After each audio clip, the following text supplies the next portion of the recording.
Critical break అయితే waste నన్ను అడిగితే. ఆర్పిఎం రైజ్ అవుతుంది కదా, ఆ టైంలో వచ్చేసి ఫుల్గా బండి ఆ స్మూత్నెస్ అనేది వెళ్ళిపోయేసి రఫ్ అయిపోతుంది. అండ్ దీంట్లో వచ్చేసి వెయిట్ వచ్చేసి చాలా అంటే చాలా హెవీ ఇది. Hey guys, welcome back to another video. ఎలా ఉన్నారు అందరూ? అయితే మస్త్ ఫుల్ జబర్దస్త్. సో ఫైనలీ మనం వచ్చేసి డామినార్ తీసుకున్నాం, కొన్ని రోజులు నడిపినాను, అర్థమైంది బండి ఎట్లా వేయమనేసి. సో ఫైనలీ ఈరోజు వచ్చేసి ఇంకా డామినార్ గురించి ఒక వీడియో చేస్తాం అనుకున్నా. So buying a Dominar, is it worth or not? దాంట్లో ఏముంది, ఏది దాంట్లో వాళ్ళు తగ్గిస్తున్నారు అట్లా అయితే ఏం లేదు. నాకేది నచ్చలేదు అనేసి. మా ఇంటి దగ్గర అయితే ఫుల్ సౌండ్లు వస్తుంటాయి బండ్లది, ఎందుకంటే రోడ్ సైడ్ కాబట్టి ఇల్లు. ఇక్కడ జీటీస్ ఎక్కువ అనమాట, మదనపల్లిలో ఉంటాం మేము. అండ్ ఆ జీటీస్ అయితే ఫుల్గా ఉంటాయి ఇక్కడ, రెడ్ రూస్టర్స్ అవి ఇవి వేసుకొని పిచ్చేస్తా అంటారు బండ్లు. సో మనం ఫటాఫట్ అయితే ఇంకా మోటో బ్లాగింగ్ వ్యూలో కలుస్తాం. Let's go. ఇప్పుడు ఫైనల్గా అయితే మనము మోటో బ్లాగింగ్ వ్యూలో అయితే వచ్చేసినాం. ఇప్పుడు ట్రాఫిక్ ఉంది. సో ఈవినింగ్ టైం కదా, స్కూల్ టైమింగ్, కాలేజ్ టైమింగ్ ఉంటుంది, అందుకు అందరూ ఇంటికి వెళ్తారు. బండి అయితే ఫుల్ గలీజ్గుంది, వాటర్ సర్వీస్ కూడా చేపియాలా. చూడండి మొత్తం గలీజ్గుంది బండి. యాక్చువల్లీ దరిద్రం ఏమంటే మా ఇంటి ముందర ఫుల్ వచ్చేసి బండ్లు తిరుగుతూ ఉంటాయి అన్నమాట. సో ఎంత వాటర్ సర్వీస్ చేపించి ఎంత కడిగి పెట్టినా కూడా వితిన్ 1 or 2 daysలో అది మొత్తం గలీజ్ అయిపోతుంది. మొత్తం అంటే ఇంట్లో పెడితే కూడా అది గలీజ్ అయిపోతుంది అంటే అర్థం చేసుకోండి. సో అంత దుమ్ము వస్తుంది అనమాట. సో ఫైనలీ మనం బండి తీసుకొని వచ్చి ఇంకా 1 month అయితే అవుతుంది. అండ్ 1 month నుంచి అయితే నేను ఫుల్గా నడుపుతాను. సో నాకు ఇప్పుడు ఎక్స్పీరియన్స్ అయింది కాబట్టి నేను ఇంకా మాట్లాడతాను బండి గురించి, నాకు దీనిలో ఏమేమి నచ్చలేదు అని చెప్పేసి అనుకున్నాను.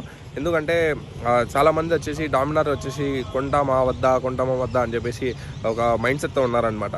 సో ఇంకా అది క్లియర్ చేస్తాము, ఇంకా నేను ఎట్లా ఫీల్ అవుతాను, అది తీసుకోవచ్చా వద్దా అని చెప్పేసి అది చెప్పేస్తామని చెప్పేసి వీడియో చేస్తున్నా. వీడియో అయితే లాస్ట్ వరకు చూడండి. అండ్ వీడియో ఇంతవరకు చూస్తున్నారు కదా, లైక్ చేసేయండి. ఈ సైడ్ గ్యాప్లో ఇంకా మనం మ్యాటర్లోకి అయితే వస్తాం. Let's go. ఫస్ట్ పాయింట్ ఏమంటే దీంట్లో వచ్చేసి వైబ్రేషన్స్.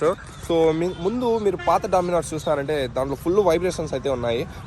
నేను తోలినాను, అది 2018, 19, 20 మోడల్స్ ఉన్నాయి కదా. సో అవి తోలినాను అనమాట. అవన్నీ తోలేసి మళ్ళీ ఇది తీసుకునింది నేను. సో ఆ టైంలో దాంట్లో వచ్చేసి ఎట్లా అంటే వైబ్రేషన్స్ ఫుల్గా ఉన్నాయి. దీంట్లో ఎట్లా అంటే రీఫైన్ అయినాయి అనమాట. దీంట్లో వైబ్రేషన్ అనేది రీఫైన్ అయింది. సో బాగానే ఉంది. కానీ నాకు వైబ్రేషన్ ఎప్పుడు అనిపిస్తుందంటే, సో మనము ఒక లిమిటర్ వచ్చేసి హిట్ చేయకుండా తోలినామంటే వైబ్రేషన్స్ లేవు. ఒకవేళ లిమిటర్ హిట్ చేసినామంటే, లిమిటర్ అంటే ఎట్లా అంటే ఒక ఫర్ ఎగ్జాంపుల్ నేను సెకండ్ గేర్లో వెళ్తున్నా, ఒక సెకండ్ గేర్లో 30-40 వరకు వెళ్ళి మళ్ళీ గేర్ షిఫ్ట్ చేసినా అంటే దట్స్ ఫైన్, స్మూత్గా వెళ్తుంది బండి. కొంచెం లెంతీగా లాగినాను అనుకోండి సెకండ్ గేర్లో, ఆ టైంలో ఆర్పిఎం రైజ్ అవుతుంది కదా, ఆ టైంలో వచ్చేసి ఫుల్గా బండి ఆ స్మూత్నెస్ అనేది వెళ్ళిపోయేసి రఫ్ అయిపోతుంది. అండ్ వచ్చేసి ఇంకెట్లా చెప్తారు, వైబ్రేషన్స్ అనేది వచ్చేస్తుంది. ఇంకోటి ఇప్పుడు ఇక్కడ చూడండి, ఇది మీకు ఇంత టైట్గా అనిపిస్తుంది. నాకు నార్మల్గా తోలితే ఫుల్ టైట్గా అనిపిస్తుంది. బట్ ఒక చెప్తున్నా కదా, ఒక సర్టెన్ లిమిట్ వరకు మనము తోలేసిన తర్వాత అయితే దాని తర్వాత ఇది చాలా అంటే వైబ్రేషన్ అనేది స్టార్ట్ అయిపోతుంది దీంట్లో. సో అది నాకు నచ్చలేదు. దానికి ఏం చేసినామంటే, ఇంకా నేను ఏమనుకున్నా అంటే ఇక్కడ ఒక రబ్బర్ పీస్ వస్తుంది కదా, రబ్బర్ పీస్ అది ఇక్కడ లోపల ఇట్లా ఫిట్ చేసినామంటే ఇక్కడ వరకు వచ్చేస్తుంది. అది అక్కడ వరకు వచ్చేసిందంటే ఇంకా ఏం ప్రాబ్లం ఉండదు, వైబ్రేషన్స్ ఏమి ఉండవు అనమాట. ఇంకో విషయం ఏమంటే పవర్ టు వెయిట్ రేషియో అంటారు. పవర్ టు వెయిట్ రేషియో అంటే ఏమంటే, ఇప్పుడు బండికి ఉన్న వెయిట్ అండ్ దానికి ఉన్న పవర్, సో అది వచ్చేసి మనం కొంచెం ఈక్వల్గా దానికి ఆల్గరిథం సెట్ అయినట్లు ఉండాలన్నమాట. కానీ దీంట్లో వచ్చేసి వెయిట్ వచ్చేసి చాలా అంటే చాలా హెవీ. ఇది అరౌండ్ 190+ వస్తుంది. ఇది 190+. దానికి వచ్చేసి ఇప్పుడు ఇది చూసినారంటే ఈ ఎక్స్ట్రా మనకు క్రాష్ గార్డ్స్ ఎక్స్ట్రా ఉన్నాయి. మళ్ళీ ఇక్కడ ఫుట్ రెస్ట్ అయితే ఇది ఉంది ఎక్స్ట్రా. అండ్ ఇంకా కొన్ని ఫుల్ మార్ట్స్ ఉన్నాయన్నమాట ఈ బైక్లో. సో ఈ క్రాష్ గార్డ్స్ అవి ఇవి ఇది ఫుల్ అయిపోయేసి ఒక 200 వరకు అయితే వచ్చేసింది అనమాట వెయిట్. అది 200 కిలో ఉంది ఇప్పుడు. సో చాలా అంటే చాలా హెవీగా ఉంటుంది. లైక్ జీటీ ఉంది కదా, సో ఇప్పుడు జీటీ వచ్చేసి యాక్చువల్గా చెప్పాలంటే అది హెవీనే వెహికల్, కానీ ఇది కూడా అప్రాక్స్ అంతుంది. జీటీ వచ్చేసి ఇంకొంచెం ఎక్కువ అనుకుంటాను, కానీ ఇది ఓవర్గా ఉంది ఇది కూడా. కానీ గైస్ మ్యాటర్ ఏమంటే, ఇప్పుడు ఫస్ట్లో నేను కొన్నప్పుడు అయితే నాకు కొంచెం అలవాటు పడలేదు కాబట్టి కొంచెం ఇబ్బందిగా ఉండింది. దాని తర్వాత ఇప్పుడైతే ఆడుకుంటాను అనమాట డామినార్తో నేను. సో అట్లా ఎవరైనా కూడా చెప్తారు కదా, ఫస్ట్ ఎక్స్పీరియన్స్ అవ్వాలా, దాని తర్వాత నువ్వు కావాలంటే నువ్వు ఎట్లయినా ఏమైనా చేయి, అది తప్పులేదు. ఫస్ట్ వచ్చేసి ఎక్స్పీరియన్స్ అవ్వండి, నేర్చుకోండి దాని గురించి. దాన్ని ఫస్ట్ మనం అర్థం చేసుకోవాలి. ఆ బండి ఆల్గోరిథం ఎట్లా ఏమనేది మనం అర్థం చేసుకుంటేనే కదా మనం నడిపేకి ఇంకా ఎక్కడ ఎట్లా యూజ్ చేయాలనేది అర్థం అవ్వాలన్నమాట. నా ఎక్స్పీరియన్స్తో పవర్ వచ్చేసి నెక్స్ట్ లెవెల్ ఉంది. సో టూరర్కి అయితే బెస్ట్ అంటే one of the best vehicle ఇది. ఎందుకంటే ఈ బడ్జెట్లో టూరర్ వెహికల్ ఇలాంటిది నాకు తెలిసి రాదు. Probably you have to go for second hand. అది పోయే కన్నా మనము కొత్త షోరూమ్ బండి తీసుకోవచ్చు కదా. ఇప్పుడు చూడండి ఆ లుక్స్ చూడండి గాయస్, ఆ లుక్స్ చూడండి, మీకు చూస్తా అంటే మీకు అర్థమైపోతుంది కదా ఆ లుక్స్, ఆ పవర్ అండ్ ఆ కంఫర్ట్ అవన్నీ వచ్చేసి డామినారే అనమాట ఇచ్చేది. సీసీ సేమ్ అయినా, ఇంజిన్ సేమ్ అయినా, ఆ ట్యూనింగ్ వల్ల ఆ పర్ఫార్మెన్స్ అది తగ్గుతుంది దీంట్లో. అదే నాకు కొంచెం ఇదిగా అనిపించింది, బాధేసింది. ఇంద్రాబాయిది ఇంజిన్స్ ఏమైనా కూడా పర్ఫార్మెన్స్ వ్యారీ ఉంది కదా అనేసి.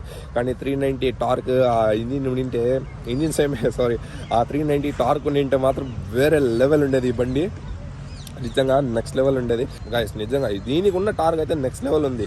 అది ఎవరైనా కొంచెం ఫ్రెషర్స్ ఎత్తుకొని తోలాలంటే వాళ్ళకి చుక్కలు కనిపిస్తాయి. కానీ ఇంకా కొంచెం అర్థం చేసుకొని ఇంకొంచెం ఎక్స్పీరియన్స్ అయిన వాళ్ళకైతే అది ఎందుకో 390 తోలేసిన తర్వాత దీన్ని తోలనామంటే ఇంజిన్ సేమ్ అయ్యేసి కానీ పవర్ మనకి ఆ పవర్ దొరకడం లేదంటే అది ఒక చిన్న బాధ వేస్తుంది. నచ్చిన విషయం ఏమంటే దీంట్లో ఎగ్జాస్ట్. దీంట్లో ఎగ్జాస్ట్ నార్మల్గా ఆఫ్టర్ మార్కెట్ ఎగ్జాస్ట్ లేకుండా కూడా స్టాక్లో సౌండ్ వచ్చేసి చాలా అంటే చాలా నెక్స్ట్ లెవెల్ వస్తుంది గాయస్. ఎందుకంటే నాకు భలే నచ్చింది ఈ డామినార్లో. సో పాత డామినార్లో మేబీ ఆ సౌండ్ లేదనుకుంటాను, ఎందుకంటే ఆ సైలెన్సరే డిఫరెంట్గా వస్తుంది. ఇప్పుడు చూడండి దీనికైతే డబుల్ బ్యారెల్ వస్తుంది కదా, సో అట్లుంది ఇది.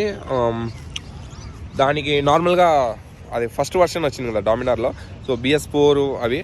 సో దాంట్లో వచ్చేసి సింగిల్ బ్యారెల్ వస్తుంది కదా, సో ఒకటే ఉంటుంది మొత్తము సెట్. కానీ ఇది కొంచెం డిఫరెంట్గా ఉంది అండ్ సౌండ్ వచ్చేసి కొంచెం బాగా ప్రొడ్యూస్ చేస్తూ ఉంది, నెక్స్ట్ లెవెల్ ఉంది వినేకి. ఆఫ్టర్ మార్కెట్ వేయాలని చెప్పి ఎవరికైతే ఆశ ఉంటుందో, సో ఇది పెట్టుకున్నారంటే పక్కనోడికి కూడా ఏదో పెద్ద బండి వస్తుంది అని తెలుస్తుంది. అండ్ ఆబ్వియస్లీ నీకు కూడా తోలేటప్పుడు అయితే మంచి ఫన్ ఉంటుంది. చెప్తున్నా కదా, ఒకవేళ మన దగ్గర అంత పాకెట్ మనీ ఉంది, మనము అంత సంపాదిస్తున్నాము, ఒక సర్టైన్ అమౌంట్ మనం సంపాదిస్తున్నామంటే సో డామినార్ అనేది మెయింటైన్ చేసుకోవచ్చు, పెద్ద మ్యాటర్ ఏం కాదు. So just like for example ఒక బండి నువ్వు కొంటున్నావు అండ్ ఒక 1 lakh రూపీ వచ్చేసి నువ్వు డౌన్ పేమెంట్ కట్టేసి నువ్వు బండి ఫైనాన్స్లో తీసుకున్నావంటే కూడా నీ దగ్గర ఫైనాన్స్ అమౌంట్, బండి ఖర్చులు మొత్తం కలిపి ఒక 10,000 నువ్వు పెట్టినావంటే నువ్వు బండి తీసుకొని మెయింటైన్ చేసుకోవచ్చు. నెలకి 10K పెట్టుకోవాలా. ఎట్లా అంటే సర్వీస్ కాస్ట్, మళ్ళీ వచ్చేసి పెట్రోల్ కాస్ట్, మళ్ళీ వచ్చేసి ఫైనాన్స్ అమౌంట్. ఒక ఫర్ ఎగ్జాంపుల్ ఒక 7,000, 6,500, 7,000 నువ్వు కట్టుకుంటావు అంటే మంత్లీ నువ్వు ఇంకా ఒక 2,000, 2,500, 3,000 వచ్చేసి పెట్రోల్ అండ్ ఇంకా సర్వీస్ కాస్ట్ ఇవి మెయింటైన్ చేసుకోవచ్చు. ఏమంటే తక్కువ తిరగాల పెట్రోల్. నువ్వు చెప్పినావు బ్రో 2,500లో 3,000లో అయిపోతుంది మొత్తం అంటే నేను ఎట్లా చెప్తానంటే నువ్వు కాలేజ్కి ఇంటికి లేదంటే ఆఫీస్కి ఇంటికి పోయి రావాలంటే అది మాత్రమే నేను క్యాలిక్యులేట్ చేసి చెప్తా అండి. అందుకు మించి ఏం కాదు. ఎక్కడైనా టూర్ పోవాలంటే అది సపరేట్ వేసుకోవాల్సిందే. ఇంకా రైడింగ్ ఎక్స్పీరియన్స్కి వచ్చినామంటే నేను మీకు తోలు చూపిస్తాను గైస్. ఎందుకంటే మనం వచ్చేసి ఫస్ట్ నుంచే స్పోర్ట్స్ లవర్స్ అనమాట. స్పోర్ట్స్ వర్షన్ అయితే నాకు చాలా అంటే చాలా ఇష్టము. చాలామంది వచ్చేసి 25 వచ్చేసి లోకల్లో ఇస్తుంది, హైవేలో 30 ఇస్తుంది అంటున్నారు. నాకు వచ్చేసి హైవేలో ఒక 26, 27 ఇచ్చింది. నేను స్లోగా 60 కాదు 70, 80 మెయింటైన్ చేస్తే నాకు అరౌండ్ 28, 27 వరకు ఇచ్చింది. ఇంకా లోకల్లో అయితే 18, 20 అంతకుమించి ఇంకా దాటని ఉంటుంది. సో అదే అనమాట విషయం. ఇంకా అయితే మనం మోటో వ్లాగింగ్ వీలో వచ్చి నేను మీకు రైడింగ్ ఎక్స్పీరియన్స్ అనేది ఎట్లుంటుంది ఏమనేది అది మొత్తం మాట్లాడతాము. Let's go. అండ్ గైస్ ఇంకో విషయం ఏమంటే ఇప్పటికీ మన సాంగ్ అయితే రిలీజ్ అయిపోయి ఉంటుంది ఈ బ్లాగ్ వచ్చే లోపల. February 14th ఈరోజు అండ్ సాంగ్ అయితే రిలీజ్ అయిపోయింది అనమాట మంది. సో ఎవరైనా ఇంకా వినలేదంటే సాంగ్ వెళ్ళి చూడండి, మన ఛానల్లోనే ఉంది. అండ్ ఆ లింక్ కూడా వచ్చేసి మీకు డిస్క్రిప్షన్లో ఇచ్చేస్తాను, ఈజీగా ఉండేదానికి. సో వెళ్ళి చూడొచ్చు. అండ్ మీరు ఈ వ్యూ చూడండి గాయస్. నేను మోటో బ్లాగింగ్ ఎందుకన్నానంటే సో వ్యూ చూసినారంటే మీకు అర్థమవుతుంది కదా రైడింగ్ ఎక్స్పీరియన్స్ ఎలా ఉంటుందని చెప్పేసి. చూసినారంటే ఇప్పుడు నార్మల్గా ఆర్సీ కానీ RN5 కానీ అది ఉందంటే ఇట్లా కొంచెం వంగి తోలాల్సి వస్తుంది. ఇంట్లో అంత అవసరం లేదు, నువ్వు ఆరాంగా అంటే ఎంత కంఫర్ట్ ఉంటుందంటే అంత కంఫర్ట్ ఉంటుంది. బట్ ఇది డిఫరెంట్ విషయం అనమాట. ఎందుకంటే ఇది డిఫరెంట్ కేటగిరీ, అవి different category. So day by day మనం ఇష్టపడతాం అనమాట బండి. ఇంకో విషయం వచ్చేసి కంఫర్ట్ వైజ్ అయితే నెక్స్ట్ లెవెల్ ఉంది గాయస్. ఆరాంగా క్రూజ్ చేయొచ్చు. సో దీనికి క్రూజ్ కంట్రోల్స్ ఇవంతా ఏం లేవన్నమాట. ఏదన్నా ఆఫ్టర్ మార్కెట్ క్లిప్స్ వస్తాయి కదా, సో అలాంటివి తీసుకునేస్తామంటే ఇంకా బెస్ట్ అది. సో బ్రేక్స్ విషయంలో వచ్చినామంటే బ్రేక్స్ అయితే అంత ఎఫిషియెంట్గా అయితే ఏం లేవు గాయస్. ఓపెన్గా చెప్తాను కదా, బ్రేక్స్ అయితే అంత ఎఫిషియెంట్గా ఏం లేవు. వెనికల్ బ్రేక్ అయితే వేస్ట్ నన్ను అడిగితే. ఎందుకంటే ఏం లేదు అసలు. నువ్వు ఒక 150cc బ్రేక్సే బాగుంటాయి. అంత నువ్వు నీకు 400cc అంత కెపాసిటీ ఇచ్చేసి బ్రేక్స్ ఇంత వర్స్ట్గా ఇస్తే నిజంగా చాలా చండాలంగా ఉంటుంది. వాళ్ళు కేటీఎం వాళ్ళంతా వీళ్ళే కదా మ్యానుఫ్యాక్చర్ చేసేది, అసెంబుల్ చేసేదంతా బజాజ్ వాళ్ళే. మొత్తం బాగానే ఉంది ఈ బండిలో, కానీ బ్రేక్సే చాలా డిస్గస్టింగ్గా ఉంది. ఎందుకంటే ఇప్పుడు ఫర్ ఎగ్జాంపుల్ 60, 70 స్పీడ్లో 80 స్పీడ్లో వెళ్తున్నావు అంటే ఆ టైంలో బ్రేక్ అప్లై చేసినామంటే అప్పుడు బాగానే పడుతుంది, అంత మీకు ఏం డిఫరెన్స్ తెలియదు. అదే ఇఫ్ యూఆర్ క్రూజింగ్ అట్ 130, 140 లేదంటే 150 వెళ్తున్నామంటే ఆ టైంలో అయితే చుక్కలు కనిపించేస్తాయి, టక్కనే నువ్వు బ్రేక్ కొట్టినావు అంటే బండి నిలీదు. ఇప్పుడు just for an example Duke 390 ఉంది, ఆర్సీ ఉంది. నేను 390కి డామినార్కి ఎందుకు కంపేర్ చేస్తున్నా అంటే, సో ఈ రెండు బండ్లు వచ్చేసి బజాజే అనమాట అసెంబుల్ చేసేది. సో దానికని చెప్పేసి నేను మీకు ఒక బెస్ట్ ఎగ్జాంపుల్ అనేది ఇస్తాను. వేరే బండ్లు కూడా ఎగ్జాంపుల్ తీసుకోవచ్చు, కానీ బజాజే అసెంబుల్ చేస్తుంది కదా డ్యూక్ 390ని డామినార్ని. సో అట్లా అనమాట. 390 బ్రేక్ ఆడ కొడితే ఆడ నిలుస్తుంది, అంత ఎఫిషియన్సీ ఉంటుంది. దీంట్లో అంత లేదు, కానీ నాకైతే ఓకే. ఎందుకంటే నేను మోస్ట్లీ ఇంజిన్ బ్రేకింగ్ యూస్ చేస్తా. మరీ అంత అంటే ఎట్లా చెప్తారు, అంత అయితే నేను వాడను అనమాట వెనికల్ బ్రేక్. సో ఫ్రంట్ బ్రేక్ అంటే మోస్ట్లీ ఫ్రంట్ వాడతాను. ఈ బండి కొన్నప్పుడైతే ఫ్రంట్ బ్రేక్ ఎట్లుండిందంటే చాలా ఘోరంగా ఉండింది ఫ్రంట్ బ్రేక్. రఫ్ అయ్యి కరెక్ట్గా వర్క్ అవ్వడం స్టార్ట్ అయినాయి కదా, సో అప్పుడు అర్థమైందేమంటే ఓకే వర్స్ట్ అనేది వెనికల్ బ్రేక్సే. సో ఫ్రంట్ బ్రేక్ అండ్ నేను ఇంజిన్ బ్రేకింగ్ రెండు యూజ్ చేసి సో అడ్జస్ట్ చేస్తాను బండిని, పర్లేదు నాకైతే ఓకే. కానీ if you are a beginner కొంచెం బ్రేక్స్ అనేవి కొంచెం చూసుకోండి, దానికి చెప్పేది. ఇంజిన్ బ్రేకింగ్ కానీ అవన్నీ నేర్చుకోండి. రేవ్ మ్యాచింగ్, ఇంజిన్ బ్రేకింగ్ ఇవంతా మీరు నేర్చుకున్నారంటే మీ బండికి ఏం ప్రాబ్లం రాదు, అండ్ మీకు కూడా ఏం ప్రాబ్లం రాదు. ఇంకా మీకు బండి ఎట్లా అనిపించిందో కమెంట్ చేయండి, అండ్ మనకు బండి ఎట్లా సెట్ అయిందా లేదా అది మీరు చెప్పండి. అండ్ ఏదైనా మీకు మీ థాట్స్ ఏమైనా ఉంటే అది కూడా కమెంట్ చేయండి. ఎందుకంటే మీకు క్వశ్చన్స్ ఏమైనా క్వైరీస్ ఉంటే ఒక బ్రదర్ లాగా నేను కూడా హెల్ప్ చేస్తాను సాల్వ్ చేసే దాంట్లో. నాకేమనిపించింది, నా పర్సనల్గా నేనేం ఫీల్ అయినా, సో అదైతే నేను షేర్ చేసుకున్నాను.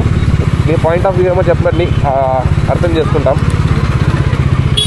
ఇంకా వీడియో నచ్చినట్లయితే లైక్ చేసి షేర్ చేసి సబ్స్క్రైబ్ చేయండి. కలుద్దాం మళ్ళా, బాయ్.